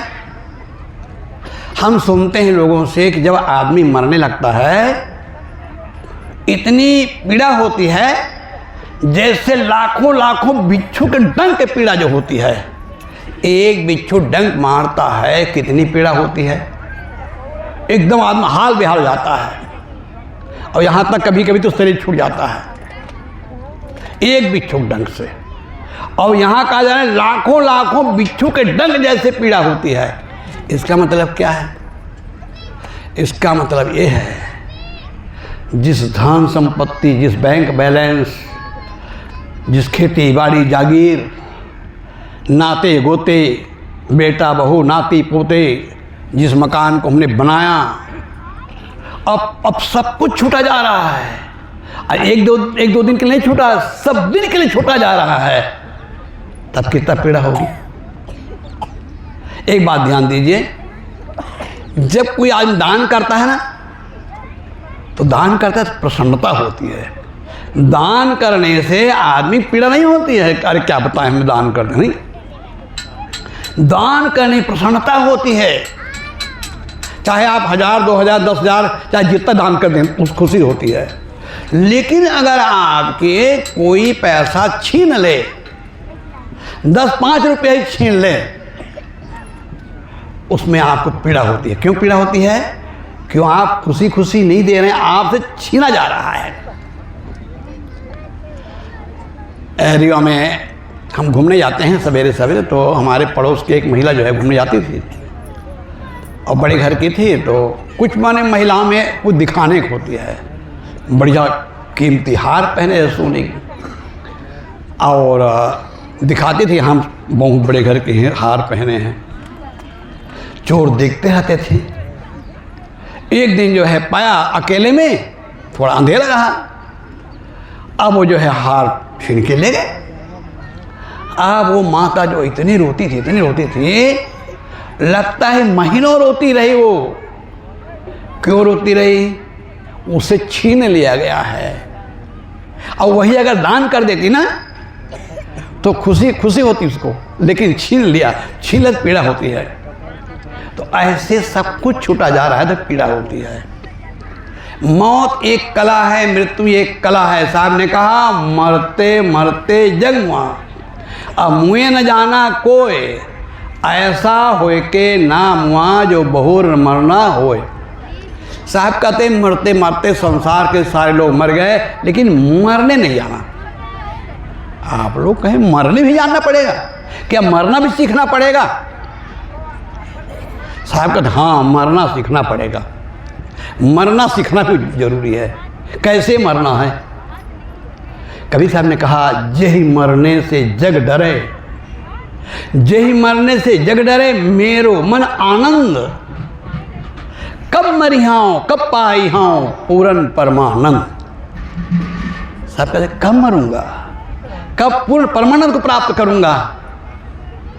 मुझे गुरुदेव ने लिखा, रे मौत प्यारी मौत मेरे सामने आया करे, तू सामने रहते नहीं तो मान पूजा भावता, निचाह पूर्ण हेतु से संसार में सिर ना होता, तू आ जाती सामने तो काम ना माया जरे, रे मौत प्यारी मौत मेरे सामने आया करे। गुरुजन तो मौत को बुलाते हैं, ऐ मौत आ, मैं तेरे स्वागत करने के लिए तैयार बैठा हूँ। गोरखनाथ जी ने कहा, संतों की अद्भुत बात है। गोरखनाथ जी ने कहा मरो मरो रे गोरख, मरण है मीठा। अजीब बात है महात्मा, बड़ी उल्टी लगती है। लोग मौत के नाम नहीं लेना चाहते हैं, और गोरखनाथ कह रहे हैं मरो मरो रे गोरख, मरण है मीठा। का आत्महत्या कर ले क्या, जहर खा ले क्या, फांसी लगा ले? नहीं। अहंकार ममकार को मार लो, ये है मरना। शरीर तो छूटेगा, लेकिन अहंकार ममकार को मार डालोगे ना, तो तुम सुखी हो जाओगे। महापुरुषों का जीवन सज्जनों ऐसा होता है। भगवान तथागत बुद्ध ने धम्मपद में एक गाथा कही। क्या कही है? कहे भिक्षुओं, फूल की सुगंधी इत्र के सुगंधी एक दिशा विशेष को श्वासित करती है, एक समय तक, एक काल तक श्वासित करती है। लेकिन महापुरुषों के उनके त्याग तप और उनके दिव्य रहने की सुगंधी, उनके चरित्र की सुगंधी, वो सुगंधी दिग दिगंत को श्वासित करती है और अनंत काल तक श्वासित करती रहती है। हमें ऐसे जीवन जीना चाहिए, ऐसा सुगंधी बिखेर के जाना चाहिए। भगवान बुद्ध को, महावीर को हुए आज 2500 वर्ष हो गए, कबीर साहब को ये दुनिया में आए 600 वर्ष हो गए, लेकिन आज उनकी सुगंधी हम लोगों के पास है, मिल रही है, तब हम उनकी जयंती मनाते हैं। तो ऐसे हम जीवन जिए। जीना ऐसा जीना हो, जीने कोई तरफाए तो, मरना ऐसा मरना हो, मरकर फिर ना आए तो। जो आदमी, ब्रह्मानंद जी ने लिखा, जो काम किए परमार्थ को, जो काम किए परमार्थ को, तन से मन से धन से करके, जग अंदर कीरत छा रही दिन चार विशेष जिया ना जिया। महापुरुषों जीवन कैसे होता है? जैसे मोमबत्ती, मोमबत्ती तिल तिल गल करके जल करके लोगों को प्रकाश देती है। ऐसे हम अपने जीवन में ऐसा काम करें, हमारे द्वारा लोगों को प्रकाश मिले, लाइट मिले, प्रेरणा मिले, एक सुंदर आदर्श मिले, ऐसा जीवन जिए। ऐसे जीवन जीना ही जीने की कला है। हम सब वेटिंग लिस्ट में खड़े हैं। गाड़ी की जब टिकट लेते हैं ना, कोई कोई कन्फर्म टिकट होती है और कोई कोई वेटिंग में, कभी कभी धीरे धीरे वेटिंग कम होते होते कन्फर्म हो जाते हैं। ऐसे हम लोग वेटिंग लिस्ट में खड़े हुए हैं, कब हमारे वेटिंग कन्फर्म हो जाए और दुनिया जाना हो जाए। एक बात और आप देखे होंगे कि जब आप यात्रा करते हैं ट्रेन से या बस से, जब आपका स्टॉप आने लगता है, स्टेशन आने लगता है, तो आप तैयार हो जाते हैं। सामान इधर उधर बिखरा हुआ है, वो सब समेट करके और यहाँ तक दरवाजे के पास में आ जाते हैं, और जैसे गाड़ी रुकती है आप फट उतर जाते हैं। ऐसे ही ये दुनिया से जाने के लिए भी हमें तैयारी करना चाहिए, और जो ऐसे तैयारी करके जाता है ना, उसके जीवन में रुख नहीं होता है। ये है जीवन जीने की कला। ये संसार कैसा है, यहाँ मोह करके आदमी सुखी नहीं रह सकता। एक कहानी सुना दूँ। एक राजा था, उसका नाम था दूसरा, लेकिन सब कोई उनको क्या कहते हैं, निर्मोही कहते थे। निर्मोही राजा, राजा और निर्मोही है ना, बड़ा विचित्र बात। राजा और फिर निर्मोही।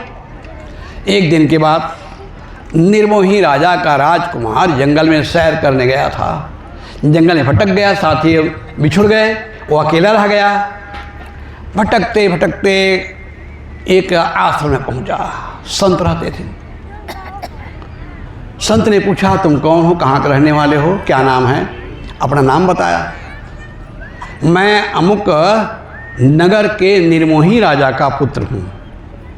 महात्मा ने कहा, राजा और निर्मोही? राजा होगा तो निर्मोही नहीं होगा, और निर्मोही होगा तो राजा नहीं होगा। राजकुमार ने कहा, महात्मन, मेरे पिता केवल नाम के निर्मोही नहीं हैं, यथार्थ में निर्मोही, यथा नाम तथा गुण है। महात्मा ने कहा, असंभव तो नहीं है, लेकिन बड़ा कठिन है, मैं परीक्षा लूँगा। कहे, ठीक है, आप परीक्षा ले आइए। जब तक आप परीक्षा लेकर लौटते हैं तब मैं आपके आश्रम में रहूँगा।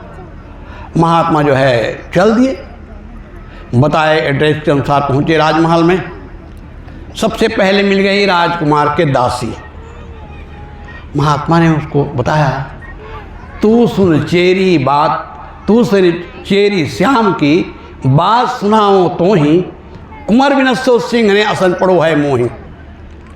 महात्मा ने कहा, ऐ राजकुमार की चेरी, ये बात सुन, तेरे राजकुमार को जंगल में सिंह ने मार डाला है, मेरा आश्रम पड़ा हुआ है, जाकर इस सूचना राजमहल दे दे। तो चेरी क्या कहती है, ना मैं चेरी श्याम की, ना कोई मेरा श्याम, प्रारब्ध नहीं बस मेलिया सुनो ऋषि अभिराम। चेरी कहती है कि महाराज, मैं कोई किसी के आने चेरी नहीं, कोई मेरा स्वामी नहीं, मालिक नहीं, ये तो प्रारब्धवशात इनके यहाँ मैंने नौकरी कर ली। महात्मा सोचे, ये ठहरी दासी, इसको क्या दुख दर्द है। आगे बढ़ा तो राजकुमार की पत्नी मिल गई। उनसे महात्मा ने कहा, तू सुन चातुर सुंदरी यबला यौवनवान देवी वाहन दल मंडियो तुम्हारो सिर भगवान। महात्मा ने कहा, ऐ अबले, तुम्हारे पति राजकुमार जंगल में सैर करने गया था, जंगल में उसको शेर ने मार डाला, मेरे आश्रम पड़ा हुआ है। राजकुमार की पत्नी ने कहा, तपिया पूर्व जन्म की क्या जानत हैं लोग, मिले करवश आन के अविधि कीन वियोग। ऐ तपस्वी महात्मा, मेरे पूर्व जन्म की कौन सी ऐसी कमाई है कौन जानता है, क्या घटना घटने वाली है, कब किसकी मौत आने वाली है, कब क्या होने वाला कौन जानता है, कौन पढ़ पाया है। तो तपिया पूर्व जन्म की क्या जानत है लोग, मिले करवश आन के, करवसात राजकुमार मेरी शादी हो गई, मैं बहू बन के यहाँ आई, मिले करवश आन के। अब मेरे टेढ़े कर्मों ने, मेरे दुर्भाग्य ने राजकुमार से वियोग करा दिया। अब इसमें शोक करने क्या बात है। महात्मा सोचे कि ये भी पराये घर से आई है, इसको क्या दर्द है। आगे बढ़ा तो राजकुमार के माँ मिल गई। अब सोचे कि माँ है। महात्मा ने कहा, रानी तुमको विपत्यति सुत खायो मृगराज, हमने भोजन ना क्यों तिसी मृतक के काज। ऐ रानी, तुम्हारे ऊपर दुखा का पहाड़ टूट पड़ा।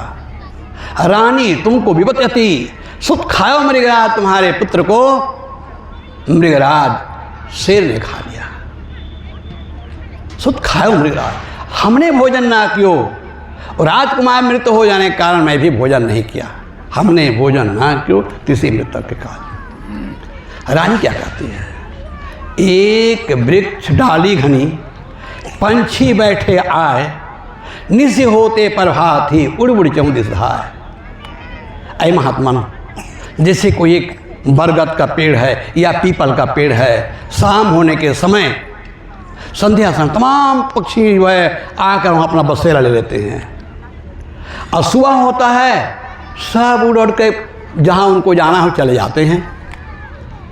निस होते प्रभाती उड़ी उड़ी चौंदी से। ये गृहस्थी आश्रम भी एक बरगद का पेड़ है, इसमें अनेक कुटुंबी कर्मों आकर के, कोई किसी के पुत्र है, पिता है, माँ है, बहन है, पति है, पत्नी है, ये कुटुंबी सब इकट्ठे हो गए। अब जिसका प्रारब्ध पूरा होता है चल देता है। महात्मा बड़ा आश्चर्य लगा। जिस माँ ने 9 महीना गर्भ में धारण किया जिस बालक को, बड़े कष्ट से पैदा किया, वो माँ इतनी निर्मोही होगी मैंने सोचा नहीं था। फिर भी महात्मा हिम्मत नहीं हारते हैं, राजमहल में राजा के पास पहुँचते हैं और राजा से कहते हैं, राजन मुख से गुरु कहो पल पल जात खड़ी घड़ी, सुत खायो मृगराज ने मेरे पास पड़ी। ऐ राजन, मुख से गुरु गुरु कहो, भगवान का नाम लो। राजा मुख से गुरु कहो, पल पल जात घड़ी, पल पल घड़ी घड़ी छीन छीन करके इस समय बीता जा रहा है, अनमोल समय, पल पल जात खड़ी। संदेशा ये है कि जंगल में शेर ने आपके राजकुमार को मार डाला है, सुत खायो मृगराज ने वो मेरे आश्रम में पड़ा हुआ है। और राजा क्या कहते हैं, तपिया तप क्यों छाड़िया, तपिया तप क्यों छाड़िया, यहाँ पलक नहीं शोक, बासा जगत सराय है, सबे मुसाफिर लोग। राजा कहते हैं कि ऐ तपस्वी महात्मन, अपनी साधना तपस्या त्याग वैराग छोड़ करके इस स्वप्न कथा कहने के लिए क्यों आ गए। तपिया तप क्यों छाड़िया, यहाँ पलक नहीं शोक, जो पलक गिरता है, यहाँ पलक नहीं शोक, जो पलक गिरता है उतना समय भी किसी के लिए शोक नहीं जाता है। बासा जगत सराय है, ये संसार क्या है, ये सराय है। सराय में जब जाते हैं, कोई आ रहा है, कोई जा रहा है, कभी बैठते हैं, कभी मित्रता हो जाती है, और कभी कभी बहुत प्रेम हो जाता है, लेकिन जब उसका गाड़ी आती है वो चल देता है, फिर आपकी तरफ देखता तक नहीं है। ऐसे संसार है। तो इस कहानी से ये हमें प्रेरणा लेना है, ऐसे ही संसार की रवैया चली आ रही है। और इसमें शोक करने की बात नहीं है, बल्कि उनके जीवन दर्शन से, जैसे हमारे संपत राम जी, जो उन्होंने आदर्श बताया है संत सेवा का, भक्ति का, ज्ञान मार्ग का, पारक का, जो उन्होंने बीज बोया है, उस बीज को पुष्पित पल्लवित कर उस सींचें, और जहाँ तक वो कारवा लाया है और उससे हम कारवा को पीछे न जाने दें, उनको आगे बढ़ाएं। और सबसे बड़ी श्रद्धांजलि क्या है? सबसे बड़ी, जैसे श्रद्धांजलि सब है ना, सबसे बड़ी श्रद्धांजलि क्या है? सबसे बड़ी श्रद्धांजलि है उनके पद चिन्हों पर चलना। जो उन्होंने सीख दिया है, जो संदेश दिया है, पूजा कर लेना अलग बात है, माल्यार्पण करना अलग बात है, जयकारा कर लेना अलग बात है, लेकिन असली श्रद्धांजलि है उनके पद चिन्हों पर चले। और जैसे माता जी हैं, माता जी की इतनी सेवा करो, कष्ट तो होता है, घर में कोई प्राणी नहीं रहते हैं, उसके वियोग का तो कष्ट तो होता है, लेकिन फिर भी अपने तरफ से ऐसा प्रयास करो, ऐसी सेवा करो माता जी के कि उनके दुख घटे। और सचमुच में सबसे बड़े देवता अगर कोई है ना, वो 33 करोड़ के देवी देवता हम नहीं कहते हैं। कबीर साहब ने किसको देवी देवता कहा? देवी और देवता जिसने प्राणी मात्र में देखा। सबसे बड़े देवता माँ। माँ ने हमें 9 महीने अपने गर्भ धारण किया, और गर्भावस्था माताओं को कितनी परेशानी होती, उठने बैठने चलने फिरने, और प्रसव के समय जो पीड़ा होती तो वही जानती हैं। फिर इसके बाद वो बच्चे को लालन पालन करने में कितना कष्ट उठाना पड़ता है। हम अपने शरीर की चमड़ी निकाल करके माता पिता के पैर की जूती बना के पहना दें तो भी उनके ऋण से पूरी नहीं हो सकते। इतना बड़ा उपकार है।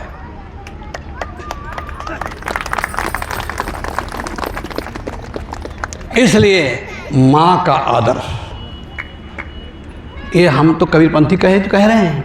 रामायण में गोस्वामी लिखा, प्रातः काल उठ के रघुनाथा, मात पिता गुरु नाम ही माथा। हमारे वैदिक साहित्य, हमारे वेदों में कहा गया, उपनिषद के मंत्र है ये, मातृदेव भव, पितृदेव भव, आचार्य देव भव, अतिथि देव भव। माता देवता, पिता देवता, आचार्य देवता है, अतिथि देवता है, असली देवी देवता है। लेकिन हम लोग कैसे हैं? असली देवी देवता को छोड़ करके नकली देवी देवता की पूजा करते हैं, और नकली देवता, देवी देवता कुछ भी सहायता करने वाला नहीं। नकली देवी देवता कैसे? मान लो जाए आप फोटो रख लीजिए,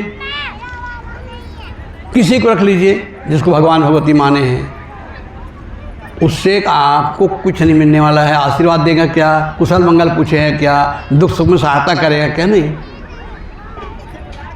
तो असली देवी देवता जो है हमारे घर के जो प्राणी हैं, हमारे माता पिता हैं, हमारे संत गुरुजन हैं, लेकिन ये थोड़ा महंगा लगता है।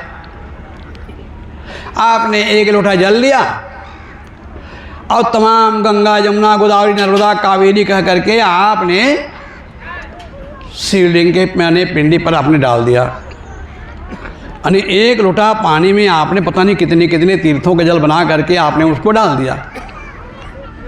लेकिन अगर माता जी को स्नान कराना है, पिताजी को स्नान कराना है, तब क्या होगा?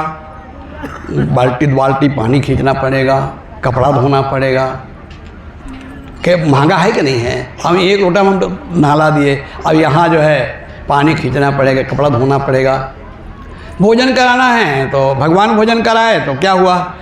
उनके सामने आपने बढ़िया 56 प्रकार के व्यंजन बना करके और अपना रख दिए, तदो मस्तुम गोविंदम करके पानी छिड़का दिए, और वहाँ एक कण खाने वाला नहीं है, पूरा अपने खाना है, तो सस्ता लगता है। और हम लोग पास आपने फल फूल लाया, कोई चीज़ लाया, तो हम तो थोड़ा थोड़ा प्रसाद दे देंगे, और ज़्यादा हम खा जाएंगे, तो लगता है कि लगता है महंगा, लेकिन महंगा जरूर है।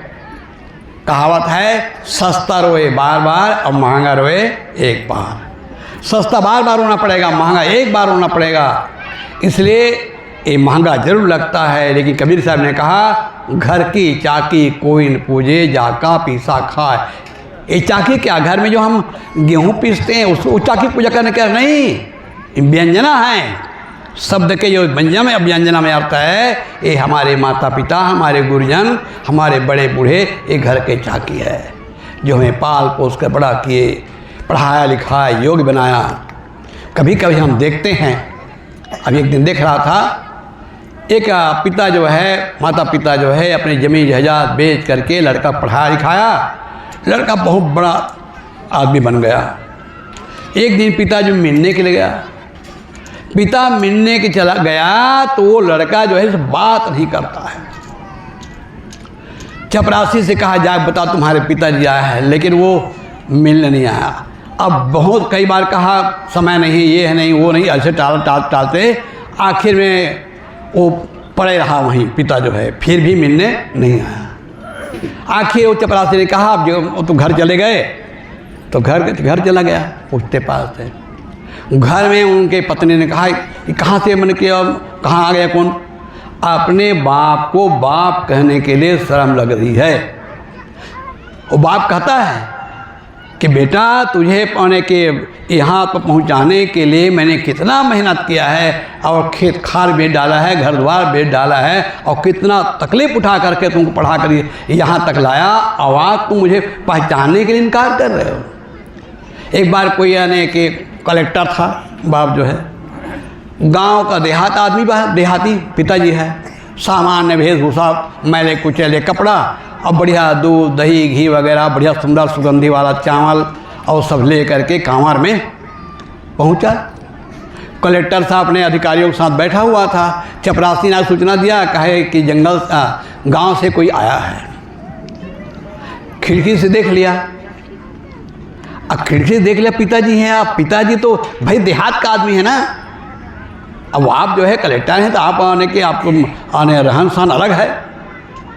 तो वो जो है कलेक्टर क्या कहते हैं, गांव से नौकर आया है, गांव से नौकर आया है। बाप सुना तो उल्टे पांव लौट गया। अब बताओ ये पढ़ लिख कलेक्टर क्या हो गया, अब मुझे नौकर कह रहा है। एक सच्ची घटना बताऊँ, इलाहाबाद में ऐसे एक कलेक्टर के माता पिता छिंदवाड़ा जिला के थे। वो आकर साहब जी पास रो रहे थे, कहें साहब जी मैंने कितना परिश्रम करके लड़का को जो है अनेक कलेक्टर बनाया, अब जो हमको पूछता नहीं है, बात नहीं करता है, मैंने इतना तिरस्कार करता है कि कोई सीमा नहीं है। ये क्या है? वृद्धाश्रम आज खुला हुआ है, क्या कहते हैं, हम दो हमारे दो, माँ बाप वृद्धाश्रम दो। वृद्धाश्रम देश के लिए कलंक है। जिस देश में माता पिता का आदर करने की बात कही गई, वो उनके संतान जो, अच्छा गरीब लोगों के माता पिता वृद्धाश्रम में नहीं मिलेंगे, और जो धनी वानी लोग हैं, बड़े पढ़े लिखे लोग हैं, अच्छे तनख्वाह वाले हैं, उसके माँ बाप वृद्धाश्रम में हैं। तो माता पिता का आदर और सम्मान। एक बात और ध्यान रखने की बात है, हम जो बोएंगे वो काटेंगे। अगर हम अपने माता पिता की सेवा कर रहे हैं, अपने सास ससुर की सेवा कर रहे हैं, अपने परिजनों की सेवा कर रहे हैं, वो उसका क्या होगा, वो हमें मिलेगा। यानी माता पिता की सेवा करने से 3 पीढ़ी का कल्याण होता है। 3 पीढ़ी कैसे कल्याण होता है? जिनके सेवा हो रही है, उनको लगता है कि मेरे बेटा बहू, मेरे नाती नतला मेरे सेवा कर रहे हैं, उनका मन प्रसन्न होता है। वो 4 दिन अधिक जिएगा क्योंकि मन प्रसन्न है, और जो सेवा कर रहा है ना, उनका मन प्रसन्न हो रहा है। बड़े बड़े यज्ञ जप तप पूजा पाठ करने से मन कोमल नहीं होता सज्जनों, वो सेवा करने से होता। महाराज श्री कृष्ण ने गीता में कहा, तद्विद्धि प्रणिपातेन परिप्रश्नेन सेवया उपदक्षन्त ते ज्ञानम ज्ञानस्तद्दर्शिना। अय अर्जुन, विवेकवान बोधवान रहनी संपन्न संतों के शरण में जा। और कैसे जा? विनय भाव लेकर के। संतों के सत्संग में आए, अगर अहंकार लेकर आए तो कुछ नहीं पाएंगे। यहाँ विनम्र होकर के, खाली होकर के आएंगे तो कुछ पाएंगे। प्रणिपातेन परिप्रश्नेन सेवा, सेवा करके और अपने आत्म कल्याण के लिए प्रश्न करो। फिर वो ज्ञानीजन तुम्हें वो ज्ञान को उपदेश करेंगे, जिस ज्ञान को प्राप्त करके तो आवागमन से मुक्त हो जाएगा। इसलिए सेवा करने से अंतःकरण शुद्ध होता है। तो जो सेवा करे उसका अंतःकरण शुद्ध हो रहा है। और उसके नन्हे मुन्ने बच्चे देख रहे हैं, उस पर कैसा प्रभाव पड़ रहा है? वो बच्चे सीख रहे हैं। ये मत समझो कि छोटे बच्चे क्या जानते हैं, क्या जानते नहीं। बच्चे आपके एक एक क्रियाकलाप से सीख रहे हैं। आप जो प्रैक्टिकल जो उपदेश करते हैं मौखिक रूप में, वो उसका प्रभाव नहीं पड़ता है। बच्चे आपको देख कर सीखते हैं। तो जब आप माता पिता की सेवा कर रहे हैं, उसको देख कर बच्चे का संस्कार बनता है। अब फिर वो आगे चल करके अपने माता पिता की सेवा करता है। एक चुटकुला सुनाऊं। एक दिन एक पिता ने अपने 6 साल के बच्चे को समझा रहा था कि देखो बेटा, सवेरे सोकर उठ करके माता पिता को प्रणाम करना चाहिए। और माता पिता को सवेरे सोकर उठ के प्रणाम करते हैं। उनके 4 चीज़ बढ़ते हैं। कौन कौन 4 चीज़ बढ़ते हैं? आयुर्विद्या, यशो, बलम। बच्चा मान नहीं रहा था, लेकिन अनेक उदाहरण दे दुआ के समझाया। किसी प्रकार बच्चा मान गया तो बच्चा सवेरे सोकर उठता, माता पिता के पैर छूता। माता पिता खुश कि हमारा बेटा तो बिल्कुल भगवान राम जैसे सवेरे सोकर उठता है, प्रणाम करता है। 8 दिन तो बिना नागा किए वो बच्चे ने माता पिता के पैर छूता रहा। 9वें दिन बच्चे ने बगावत कर दिया। 9वें दिन पैर नहीं छुआ। पिता ने कहा क्यों जी? रोज पैर छूते थे, आज क्या हुआ पैर नहीं छू रहे, प्रणाम नहीं कर रहे हो? और 6 साल के बच्चा उसका उत्तर सुने, बड़े मज़ेदार है। और 6 साल का बच्चा क्या कहता है? पापा, हमें कहते हैं कि माता पिता के पैर छूना चाहिए, और आपके माता पिता हैं, हमारे दादी दादा हैं, कभी मैं देखा नहीं भूल करके कभी आपने पैर छुआ हो। जब आप पैर नहीं छूते अपने माता पिता का, आप क्या पैर छुएंगे? अब क्या उत्तर है?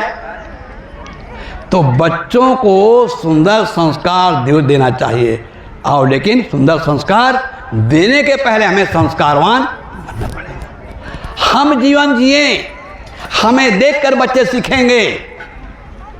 हम अगर माता पिता की सेवा कर रहे हैं, बड़े बूढ़ों की सेवा कर रहे हैं, उसको देखकर बच्चे सीखेंगे। अगर हम गाली गलौज करते हैं तो वो गाली गलौज करो सीख जाएगा। बच्चे का हम कभी कभी गलत बात सिखा देते हैं। एक उदाहरण देकर बात बयान दूंगा। एक विद्वान हुए हैं, तो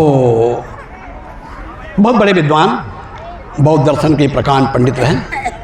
तो एक बार वो अपने संस्मरण में लिखा कि मैं एक बार नाना जी के यहाँ था। नाना जी के यहाँ था, छोटा था, और नाना जी और हम जो है अंदर से संकल्प बंद करके अंदर बैठे थे। कोई सज्जन आया, दरवाज़ा खटखटाया, आवाज़ दिया, तो नाना तो सुन लिए। तो इनसे कहा बेटा जाकर कह दो नाना जी घर में नहीं है। अब बच्चा झूठ बोलना क्या जाने, लेकिन बच्चे झूठ बोलना सिखा रहे हैं, जाकर कह दो नाना जी घर में नहीं है। बच्चा गया। आचार्य नरेंद्र देव उनका नाम था। आचार्य नरेंद्र देव बौद्ध दर्शन के प्रकांड विद्वान थे। उनके बौद्ध धर्म दर्शन मैंने पढ़ा था। तो नरेंद्र देव से कहा बेटा जाकर कह दो नाना जी घर में नहीं है।